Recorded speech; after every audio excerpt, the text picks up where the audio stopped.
እኔ ሰው ሁሉ ሄደና እኔ ወደ ኋላ ቀረው። ዛሬ በቃ አልሄድም ብዬ ወደ ኋላ ቀረው። በጣም እድለኛ ሰው ነበር ያለ። እንደዚህ ከስራ ተቀንሰ መጣ ሰው አለ በዚህ ጉባኤ ውስጥ ቶሎ ወደ መድረክ ና በጣም እድለኛ ሰው ነው ያለ። ወዲያውኑ ወረጨ መጣው። እዛኔ መልእክት መጣል እዚህ መልእክት መጣለኝ። ወዲያውኑ ወረጨ መጣውና ወደ መድረክ ከምን ስራ አለ። ከፖሊስ ስራ አልኩኝ። ከፖሊስ ስራ ስል እግዚአብሔር ትልቅ ነገር ያደርጋል አለ። አሜን አልኩኝ። ተቀበልኩኝ። እንደ ተቀበልኩኝ እለት ማክሰኞ ነበረ። ማክሰኞ ሄድኩና ማታ ጸልዬ እጣ ቆረጥኩኝ። እጣው ጠቅላላ 2200 ቲኬት ነው ያለው። ከዛ 1 እስከ 1000 ያለው ውስጥ እጣ ቁጥሮች ውስጥ 1891 ቁጥር ብቻ ናት አለችው። እሷን ወሰድኩኝ። እለት ሐሙስ ከቀኑ 6 ሰዓት እስከ 7 ሰዓት ላይቭ ላይ ጠብቁ አለ። ላይቭ ላይ ነው እኔ ቆረጥኩኝ እና ሐሙስ ዕለት እስከ 6 ሰዓት ከ40 ለ7:20 ጉዳይ ሲል ስልክ ዝግ ነበረ። በቴሌግራም ደወለና እኔ መጥቼ ሲያየው በቃ ይሄ እድለኛ ሶስተኛ እጣ 50 ሺህ ብር ደረሰና ቢያንስ እኔ ያወጣውን ወጪ ብሸፈን ብዬ ውስጥ ዝም አለና በቃ ወጪውን ከሸፈነ 50 ሺህ ብር ነው ሶስተኛ እጣ። ዝም ብዬ ለምን ደወለ አልኩና ቀጥታ ስልክ እኔ ሲከብ መጀመሪያ ፍላይት ሞድ ነበርና ስልክ ከብቼ ሲያይ ሚሴጁ ገባ። ባየነኝ ስልክ አይሰራም አለ። ወዲያውኑ ደወልኩ ኢየሱስ ሪምባልና እሱ ወደ እኔ ደወለ። አንደኛ እጣ ያሩ ባለበት ሆነ ስልክ ዝግ ታረጋለህ እንዳ እንኳን ደስ አልኩ አልኩና ሃይሩፍ ባለቤት ሆነ ስልክ እንዴት ትዘጋለህ? ሃይሩፍ ስንት ብር ነው? ሃይሩፍ ብዙ ብር ነው። 3 ሚሊዮን በላይ ነው። ከዛ በላይ ነው። ብር ወዛለው ብል 4 ሚሊዮን ይሰጣል ነበር። 4 ሚሊዮን ይሰጣል ነበር። እሺ መልእክቱ ማክሰኞ መጣ። እለተ ማክሰኞ ነው መልእክቱ ማክሰኞ መጣ። ሐሙስ ዕለት የ4 ሚሊዮን ብር እግዚአብሔር እዚህ ተናግሮ ሲያደርግ ጧት እንኳን አይታችኋል አይደለ? የፍሬ አባት እንኳን መጥቶ የነበረውን አዲስ አበባ ትገባለህ፣ እዚህ መጥተህ ጤና ሰራተኛ መሆኑን አላውቀውም። አንተ ጤና ሰራተኛ ነህ፣ ሁለተኛ ፎቅ ላይ ትሰራለህ ያልኩ ሁለተኛ ፎቅ አይደል የገባው አይደለ? ጤና እንትን ነው አዲስ አበባ ገባ እንትኑ በየቀኑ የሚሆነው ነገር አይገርምም? እሺ የ4 ሚሊዮን ብር ደረሰ ነው የምትለው? የ4 ሚሊዮን ያው መኪና ያሩ ቤት እድለኛ ሆኛለሁ፣ ባለቤት ሆኛለሁ። መኪናውን እለት አርብ ዕለት ከወንድም ጋር አጎቴ ልጆች መኪናው እንደሚታዩት ሃይሩፍ ኤው አንተ ቆመ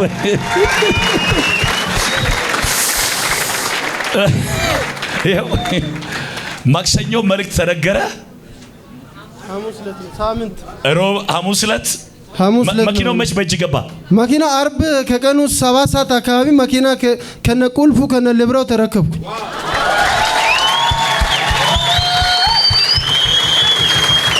ማክሰኞ መልእክት መጣ። አርብ ዕለት ከነልብሬው ከነምኑ ከነቁልፉ በእጅ ገባ። አሁን ባንተ እጅ ነው ያለው። አሁን ሁሉም ነገር ሰርቪስ አዘረገ። እሁድ ዕለት ደግሞ ቸርች እዛ ቤተሰቦቹም ልጅ አስኘ ብራዘሩ የፈትሮል ሹፌር ነበርና ከሱ ጋር አብረን ከነ ቤተሰቦቹ ጭምር እዛ ሄደን ቸርች ላይ መኪና አስቆመና ቸርች በዛ መኪና ቸርች ሄደና ከሳምንት በፊት ከስራ የተቀነሰ ተስፋ የቆረጠ ግራ የገባው ኑሮ የጨለመበት ከሳምንት ግን ሳይሞላ በ3 ቀን አይሩፍ ይዞ በጠላቶቹ ፊት መኪናውን ያረገ። እሺ የሚገርም ነው። እና በጣም የገረመ ነገር እኔ ዛኔ ስራ ላይ ያለው ከኔ ጋር ጓደኛ ነበረና ቻይና ድርጅት ላይ ነበርኩና እንደዚህ እቃ ጠፋለ እኛ ናቅን ማለት።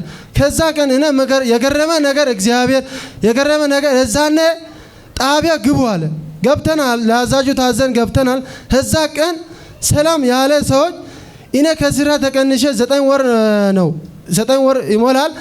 እስከዛ ድረስ በረከት እንደን የማይሉ ሰዎች በኢሞ ደወሉ በቪዲዮ።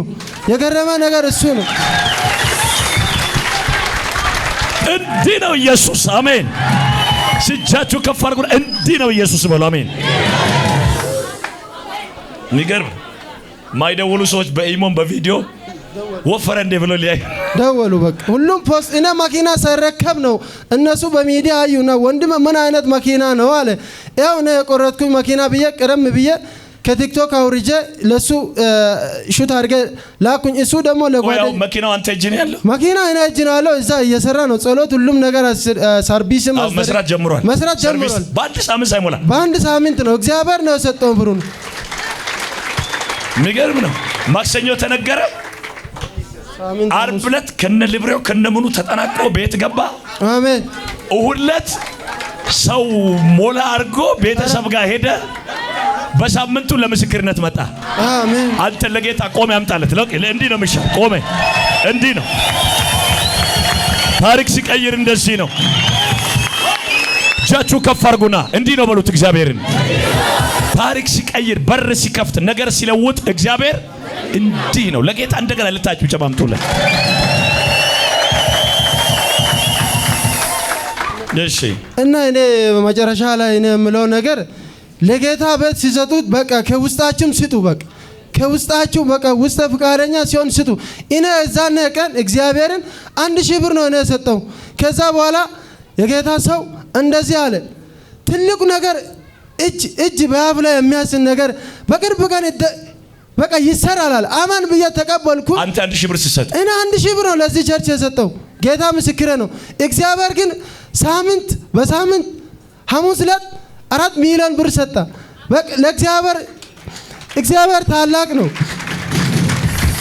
ለጌታ መስጠት ይሄንን ያደርጋል። ድንቅ ነው። ኋላ ያላችሁ እንዴት ነው? ምንድናችሁ ግንኙነታችሁ እናንተ ከሱ ጋር? እኔ እሱ ጎረቤቴ ነበረ። ከሱ ጋር አጋጣሚ እሱ ከክፍለ ሀገር እሱ ጋር የውጭ ፕሮሰስ ስለጀመረ እሱ ጋር ሊያርፍ ነበር የመጣው እና ፕሮሰሱ ቆየ ብሎ በጣም ተናዶ ነበረ በሳቱና እኔና ቸርች አለ እኔ የሚሄድበት ብዙ ጊዜ በተከታታይ የሚሄድበት አለኝና አብረኸኝ ትሄዳለህ አልኩት። አራው የትም ቸርቹ ሰጂኝ አለ። እሺ ብዬ ይዞ መጣውኝ። የዛን ቀን መጣን። ቀጣይ እሁድ ነበር የመጣ ነው። ማክሰኞ ለታ እንደገና ስንመጣ አንተ ከዚች አካባቢ ነበር ያገኘው። ከዛ አግኝተ ከስራ የተቀነስክ ሰው ብለ እሱ ቅድም እንደነገረው መልእክት መጣለት። ሳምንት ሳይሞላ ነው እንግዲህ ማክሰኞ ተናገረ። ኦሮብ ሐሙስ ለታ ነው ልክ ጣዳ የደረሰው። መሲ እኔ መኪና ደረሰኝ ስለኝ አንተ ውጪ እንዳታወራ ሰው እንዳይሰማክ። እሺ ኢየሱስ አታውራልሽ አታውራ አልኩኝ። ውጪ ለምን እኛ ካምፕ ውስጥ ስለነበረን ብዙ ሰው ይሰማል ወሬ ነው። ይሄ ነገር እርግጠኛ ሆነ ለኛ አውራ እስቲ ዝም በል አልኩት። ልሄድ ነው አለ። ለማንንም አታውራ እስኪ ዝም ብለ አረጋግጥ እንደገና አልኩት። ደወለ። እውነት ነው አለ። ሂጂና አንቺ እኔ እስከሚመጣ ድረስ በእናትሽ መስክሪ ሲለኝ አንተ ባለቤት አንተ ስለሆንክ አንተ ሄደ መመስከር አለብህ።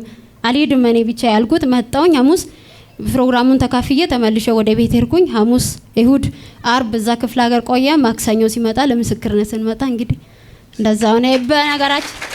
እና እግዚአብሔር በዚህ ቸርች እንዳለ ያውቀሻል። እኔም አለኝ ምስክርነት። አንቺም አለሽ? በይሲ አንቺ እንደሆነስ ግን እግዚአብሔር በዚህ እንዳለ ታውቂያለሽ?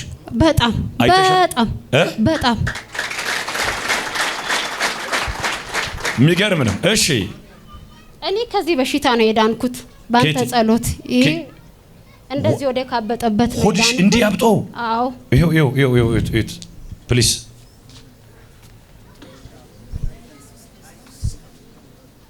ሆዷ ተነፋፍቶ ማለት ይሄ በጣም አስገራሚ ነው።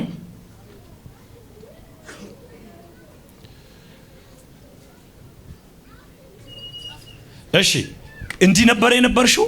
አው እንዲህ ነበር። ባጋጣሚ መጀመሪያ እዚህ ቤት ስመጣ እኔ ጸጉር ቤት ስለሚሰራ እኔ ጋር የሚመጡት ልጆች አሉ ከዚህ ቸርችና ስራ አቁም ያለው በቃ መስራት አልቻልኩም። ያፈነኛል፣ እዚህ ጋር ይወገኛል። ከረምት አካባቢ ዛሬ አመት ሆኗል። የሆነ ጊዜ ላይቭ ላይ መስክሬ ነበር እና መጥቼ በጣም ሆዴ አብጦ ነበር። ፌደራል ፖሊስ ሆስፒታል ነበር ባለቤቴ ፖሊስ ስለነበረ እዛ ህክምና ሄድኩኝ። እዛ ህክምና ሲሄድ በሽታው አይታየም፣ ግን አንቺ በውጪ መታከም አለብሽ ውዳሴ ሆስፒታል ሂጂና እዛ አልትራሳውንድ ታይተሽ መምጣት አለብሽ አሉኝ።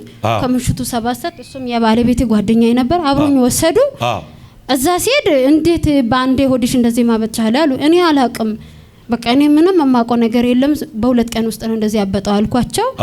ውጪ ታከሚ ሂሳብ አይሰራም በውጪ ተሸፍኛለሽ ሲሉኝ እኔ ብቻ ልዳን እንጂ ችግር የለውም ሂሳቡ ልታከም አልኳቸው። እሺ ማታ ሄድኩኝ። እዛ ሌሊት ወደ 8 ሰዓት ወደ ቤት ስመጣም ሆዴ እንደዛው ነበረ። ልጆች ስራ ስላቆምኩኝ መሲ ሂጂና እስኪ እዛ ለምን አትሄጂም? አበባ እናንተ አበባ የምትሉት ማን ነው? እስኪ ውሰዱኝ አልኳቸው። በራይድ መጣሁኝና ይሄን ሰፈር ስላላወቅኩት በሌላ ነበረ በዛ በሚካኤል በቤተ ክርስቲያኑ ነበረ ራይዱ የጣለኝ። ከዛ እንደምንም ብለን ፈላልገን እኔና ባለቤቴ እሱም ነበረ አንተ ጋር ደረሰን። ከኋላ ነበርኩኝና አይ እኔ አሁን በዚህ ጉባኤ ውስጥ እኔን እግዚአብሔር ያገኘኛል ይሄ እውነት መጥቶ እኔን ሊያገኘኝ ይሁን አልኳቸው። ለምን ነገ ኦፕራሲዮን ሰኞ ሊሆን ነው ነገ ኦፕራሲዮን ሊደረግ ነበርና ይሁድ ለታ ነው እዚህ የመጣሁት። መጥቼ ኳላ ተቀመጥኩኝና እዚች አካባቢ ኳላ ጥግ ነበርና እዚች አካባቢ የሆስፒታል ቀጠሮ ለነገ ለቅርብ ጊዜ የያዘ ሰው አለ አልከኝ።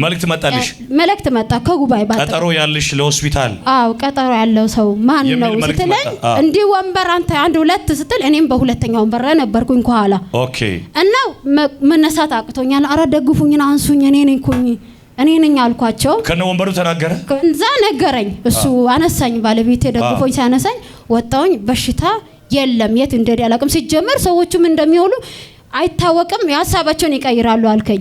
ጧት እንግዲህ ለአልጋት ይዣለ በሽታው የለም የሚል መልእክት መጣ። በሽታው የለም በቃ አልከኝ። ሄድኩኝ ጧት 2 ሰዓት ቀድሜ መተሽ አልጋ ያዢ ተባልኩኝ። ያኔ ለኦፕሬሽን ነበረ እና ሰዎቹ መሳይ አሉኝ። መሳይ ስሉኝ አቤት አልኳቸው። ምን ስለሆንሽ ነው አንቺ ፍራሱን የምትሆኙ አሉኝ። አላቅም ወደ ያብጧል ምግብ መብላት አልቻልኩም ምንም በቃ ማቆ ነገር የለም አልኳቸው። እንደገና ብትቀደጅ ይደብርሻል አሉኝ። ምን ማለት ነው መቀደድ ስላቸው እንደገና ምርመራ ይካሄድ አሉኝ። አረሽ አልኳቸው። በቃ እሺ 7 ሰዓት ነው ውጤቱ የሚወጣው ትጠብቂያለሽ ስሉኝ እሺ እጠብቃለሁ አልኩኝ። ምንም ሶስተኛ ሁለተኛ አሉ ለራሳቸው ተደባበሩ። የመጣው ውጤት ሌላ ነው ሲጀመር የለም በሽታው ጣፊያሽ ትንሽ ኩፍ ብሏል ነው ያሉኝ። የለም አሉ። ኦፕሬሽን ሊያደርጉ ብለው በቃ ሊያደርግ ነበረ እዛ የለም እንትኑ አልተራሳውንዱን የሚያሳየው ጣፊያሽ ትንሽ ኩፍ ብሏል ነው። ይሄ በራሱ ጊዜ የሚጠፋ ነው። ሂጂ ወደ ቤትሽ ተባለ። ሆድሽም ተመለሰ በቃ ምንም ነው። አሁን ይሄ እዚህ ጋር የምናየው ሆድና ያንቺው ነው። አሁን ሆድ አይታይም። እዚህ ጋር ግን እንደዚህ ይሆናል። ተጸለየ መልእክት መጣ ጠፋ። እውነት 2 ወር ሙሉ የተሰቃየውበት በሽታ ነበረ። አው ከዛ በኋላ ስንት ጊዜ ነው ከተፈወሽ? አመት ሊሆነኝ ነው። 1 አመት መልሶ የመጣ ነገር የለም ምንም ነገር። ኦፕሬሽን አልተደረግሽም ምንም ነገር። ሃሌሉያ! አረ ለጌታ በእውነት እንዲህ ለሚሰራ ጌታ እንዲህ ለሚያደርግ